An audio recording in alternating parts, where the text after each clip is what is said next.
न सोचो के बटन यूं ही दबा देता है, बात दिल की वो वोट दे के बता देता है, एक वोटर ही तख्तो ताज दिला देता है, और चाहे जिसे गद्दी से हटा देता है।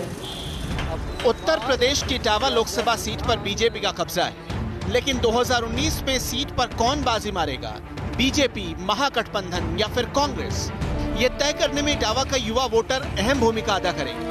इटावा का सियासी रुझान जानने के लिए वोटर बाइक आगरा और फिरोजाबाद के रास्ते होते हुए इटावा पहुंच गए। तो उत्तर प्रदेश की हाई प्रोफाइल सीट इटावा में इस लोकसभा चुनाव में कौन बनेगा शेर और कौन साबित होगा सवा शेर, ये जानने के लिए वोटर बाइक का सफर पहुंच चुका इटावा। नमस्कार, मैं हूं आपके साथ अक्षय विनोद शुक्ल। अब ये वही इटावा है जो कभी यादव परिवार का गढ़ माना जाता था, लेकिन यादव परिवार में फूट का कितना असर इस चुनाव में देखने को मिलेगा, ये जानना जरूरी है। साथ ही साथ दोहरे साहब जिन्होंने बीजेपी के लिए ये सीट जीती थी पिछले चुनाव में, वो अब कांग्रेस का दामन थाम चुके हैं, लेकिन क्या कांग्रेस के लिए वो वही जीत दर्ज कर पाएंगे, ये भी सवाल है। तमाम सवालों के जवाब आइए इटावा की जनता से ही जानते हैं।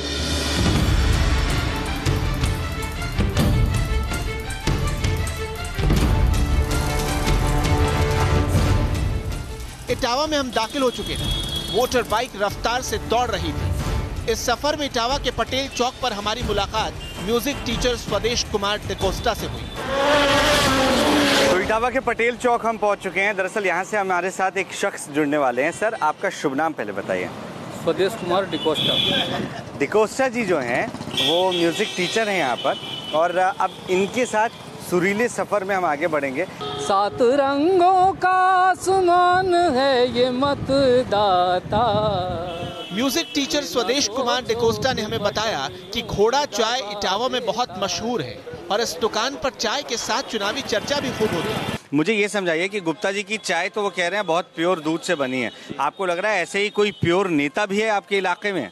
हाँ, नेता तो एक ही है, माननीय शिवपाल सिंह यादव। उससे पहले तो माननीय नेताजी हुए मुलायम सिंह यादव जी, वही प्योर नेता हैं। आपको लग रहा है कि समाजवादी पार्टी कुछ भला कर सकती है या प्रगतिशील समाजवादी पार्टी भला कर? समाजवादी का कुछ खेल है ही नहीं यहाँ पर। भाजपा वर्सेस प्रगतिशील, प्रगतिशील की और भाजपा की टक्कर होगी। उन्होंने तो अपना गड्ढा खुद ही खोल लिया है, समाजवादी पार्टी के मुखिया अखिलेश जी ने।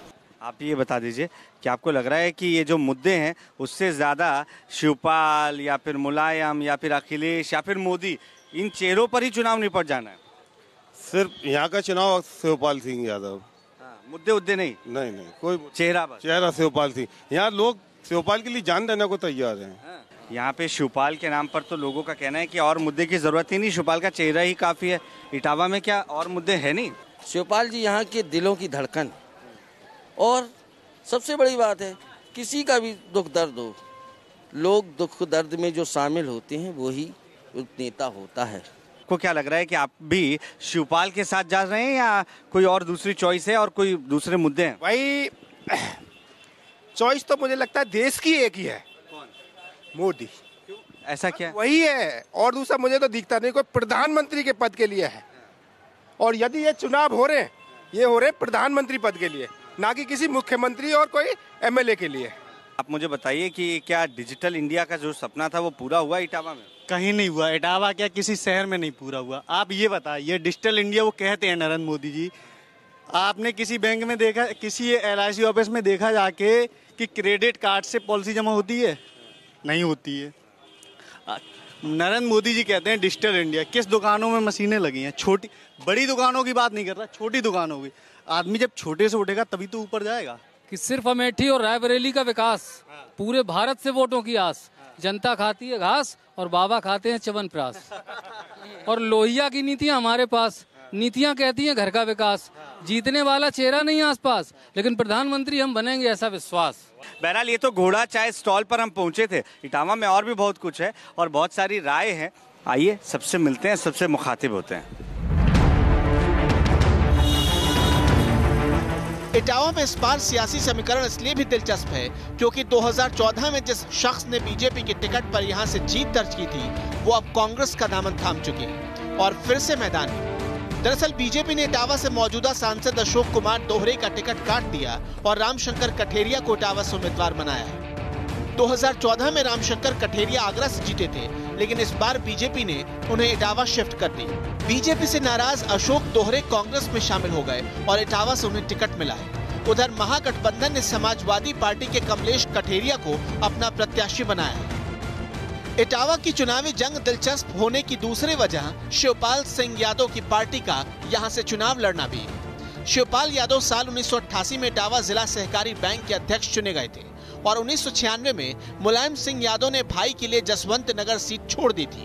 राजनीति में आगे बढ़ते हुए शिवपाल यादव एसपी सरकार में मंत्री भी बने, लेकिन अब इटावा में शिवपाल यादव ने अपनी प्रगतिशील समाजवादी पार्टी से शंभू दयाल दोहरे को मैदान में उतारा है। खैर, ये तो ही उम्मीदवारों की बात। अब बात करते हैं उन वोटर्स की जो इन प्रत्याशियों का भविष्य तय करेंगे। किसी भी लोकसभा चुनाव का गणित समझने के लिए हमें शहरों के साथ गाँव के वोटर के मूड का जायजा लेना जरूरी है।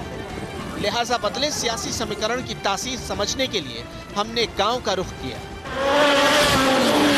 इटावा के शहरी क्षेत्र में जब हम पहुंचे थे तब हमें वहां पर लगा कि शिवपाल यादव या यादव परिवार का जो दबदबा है वो देखने को मिलता है। वहां पर मुद्दों से ज़्यादा उनकी बात हुई है। अब हम जब गांव का रुख कर रहे थे तो इस तरीके से चौपाल हमें नजर आई है। पेड़ की छांव के नीचे लोग बैठे हुए थे और बातचीत कर रहे थे। हमने सोचा कुछ देर हम भी यहाँ पर विश्राम करें और लोगों से बातचीत करें कि इनके लिए 2019 के चुनाव में क्या मुद्दे हैं। सर, आपको क्या लग रहा है कि इटावा में वाकई यादव परिवार का वर्चस्व वैसा ही दिखता है जो पहले दिखा करता था या कुछ स्थिति बदली है 2019 में? देखिए, 2014 के बाद परिवार का जो है दबदबा घटा है और उस परिवार का इतना गुंडा राज था जिसकी वजह से हर मानव त्रस्त था। तो आप तो किसान हैं? हाँ, किसान हैं। तो किसानों के लिए इतनी सारी योजनाओं की बात होती है, आमदनी दोगुनी करने की बात होती है, राहुल गांधी कर्ज माफी की बात कर रहे हैं। किस पर भरोसा ज्यादा हो रहा है? नरेंद्र मोदी पे। नरेंद्र मोदी? हाँ, राहुल गांधी अगर करते तो 10 साल में, जब मनमोहन सिंह सरकार रही तब तो कुछ किया नहीं। और नरेंद्र मोदी जी तो 6,000 रुपए हर किसान को दे रहे, सम्मान निधि किसान के लिए। मिला आपको? हाँ, मिला है, सब लोगों के खाते में आया। यहाँ सब लोग बैठे हैं। आज मतलब मिठाई खिलाएंगे मुझे भी? बिल्कुल खिलाएंगे सर। कितनी अच्छी योजना चली किसानों के लिए, और किसानों का खाद बीज सस्ते में कर दिया और फसल के NPA बढ़ा दिया किसानों को, उससे लाभ मिला है बहुत। अच्छा है, और इसका लाभ उनको चुनाव में मिलेगा? मतलब बिल्कुल चुनाव मिलेगा, बिल्कुल। हम किसान लोग साथ साथ हैं।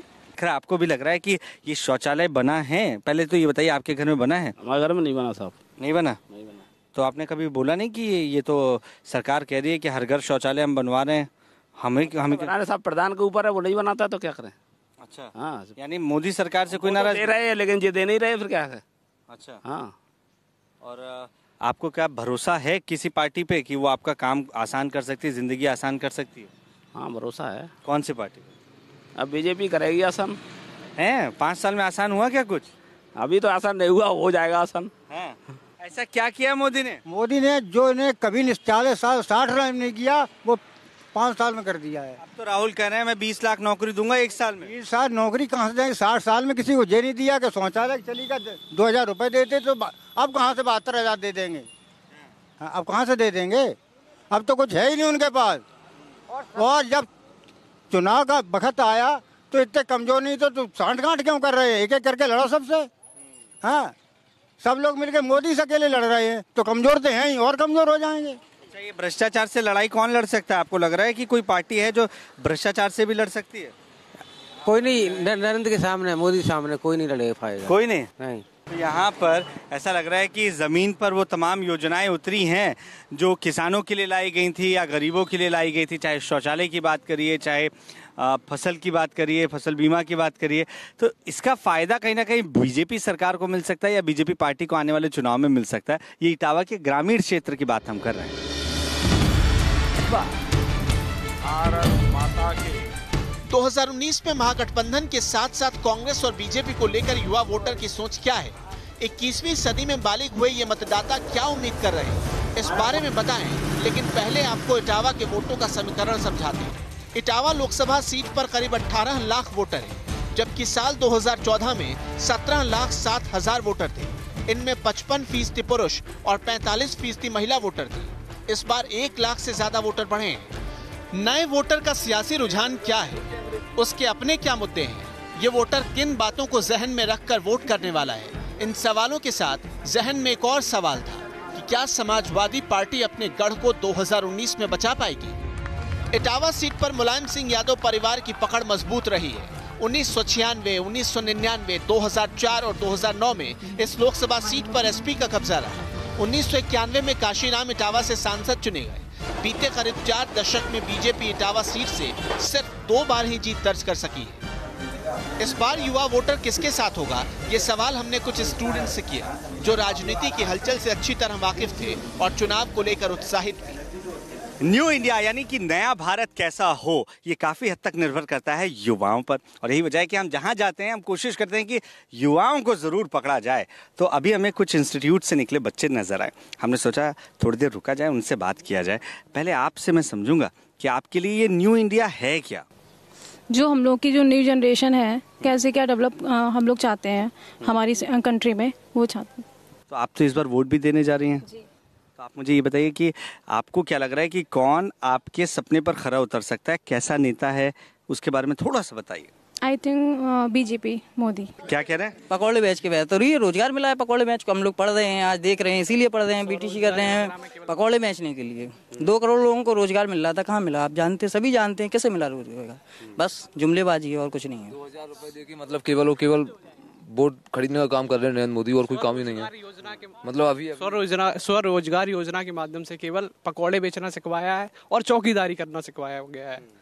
5 सालों में हम नेपाल से भी बढ़िया ला सकते हैं, चौकीदार नेपाल से भी अच्छा ला सकते हैं। हमें प्रधानमंत्री चाहिए। I want removal of quota system की, जो मतलब बच्चों को उनकी एबिलिटी के थ्रू उनको सर्विस दी जाए, ताकि उनका जो यूथ है वो मोटिवेट हो कि हम इक्वल हैं, तो हमारा मतलब हमारे जो एम्प्लॉयमेंट की अपॉर्चुनिटी है वो बढ़ जाएंगी। तो मैं तो ये कहता हूँ कि किसी को आरक्षण न दिया जाए, आरक्षण हटा के एबिलिटी के अनुसार आदमी को आगे बढ़ने का मौका दिया जाए। अच्छा, ये 20 लाख रोजगार राहुल गांधी बोल रहे हैं कि 1 साल में मैं दे दूंगा, उस पर भरोसा हो रहा है कुछ? बिल्कुल भरोसा नहीं है। 70 अभी तक नहीं दे पाए तो अब क्या दे पाएंगे। लोगों को भूतकाल में जीकर वर्तमान में रहकर भविष्य की अभिलाषा है। कांग्रेस ने पतन किया, लोगों को भाजपा से ही आशा है। यूथ को भी उन तमाम मुद्दों से सरोकार है जो मुद्दे राष्ट्रीय स्तर पर उठाए जा रहे हैं और जिस पर राजनीति चरम पर हो रही है। लेकिन इन्हें सिर्फ राजनीति से मतलब नहीं है, इन्हें उन पर समाधान से मतलब है और इनका वास्ता खासतौर से रोजगार से है, जिस पर इनको उम्मीदें हैं किसी नेता से, किसी पार्टी से। तो कुछ का कहना है कि नहीं, बदलाव की जरूरत है जिससे हमारा भला हो सकता है। आगे बढ़ते हैं, इटावा में कुछ और लोगों से बातचीत करते हैं और जानते हैं कि उनके दिल में क्या है, उनका मूड क्या कहता है इस चुनाव को लेकर। इटावा का नया वोटर सशक्त भारत का सपना देखता है। उसके लिए रोजगार जरूरी है, लेकिन रोजगार आरक्षण नहीं, काबिलियत के आधार पर चाहता है। इसलिए इनके मुद्दे को हर उस उम्मीदवार को समझना और सुलझाना होगा जो इनसे वोट की उम्मीद करता है।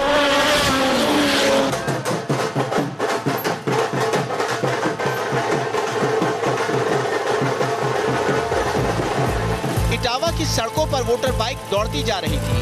हम हर उस मोड़ पर लोगों से बात कर रहे थे जहां से इटावा के सियासी मूड को समझा जा सके। इटावा में कपास और रेशम की बुनाई एक बड़ा उद्यम है, लिहाजा news nation reporter Akshay Shukla अपने कैमरा पर्सन अमित के साथ तंग गलियों से होते हुए एक हथकरघा कारीगर के घर पहुंचे। जब हम इस परिवार के पास पहुंचे तो मशीन बंद पड़ी थी और चेहरे पर चिंता साफ झलक रही थी। लिहाजा हमने 2019 के चुनाव को लेकर इनसे बातचीत शुरू की। ये धागे जितने कमजोर यहाँ दिख रहे हैं, उतनी ही मजबूती के साथ हिंदुस्तान को दुनिया के दूसरे हिस्सों से लंबे अरसे से जोड़ते चले आए हैं।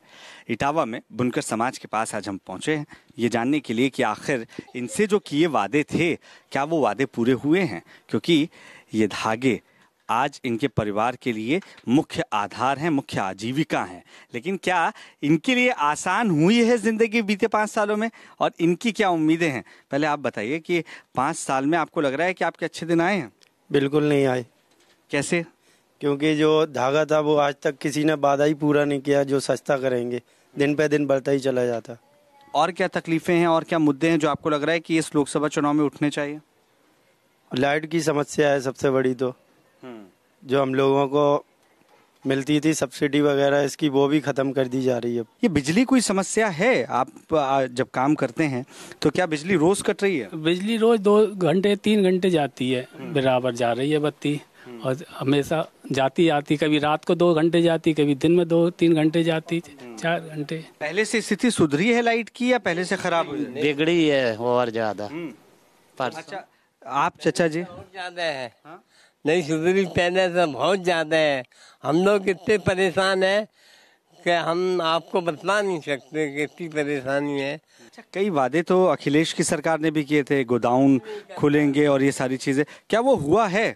अखिलेश की सरकार में बहुत कुछ हुआ। जीएसटी सबसे बड़ी समस्या है, जीएसटी। हमारे हैंडलूम पे किसी भी सरकार ने आज दिन तक जीएसटी नहीं लगाई। इसने 5%, 10% जीएसटी लगा के हमारे कपड़े की बिक्री पे बहुत भारी रोक लगाने का काम किया। ये बुनकर समाज है, जहाँ कुछ देर आप खड़े रहेंगे, अगर लाइट नहीं है तो पसीना यहाँ आपको निकल जा सकता है, लेकिन इतनी मेहनत के साथ जब ये कोई चीज़ तैयार करते हैं और उसे मार्केट ना मिले और इन्हें उसका पर्याप्त दाम ना मिले, तो इनके सामने एक बड़ा सवाल हमेशा से खड़ा हो जाता है कि आखिर जीवन का क्या होगा, परिवार का गुजर बसर कैसे चलेगा। और यही सवाल कई समय से बना हुआ है।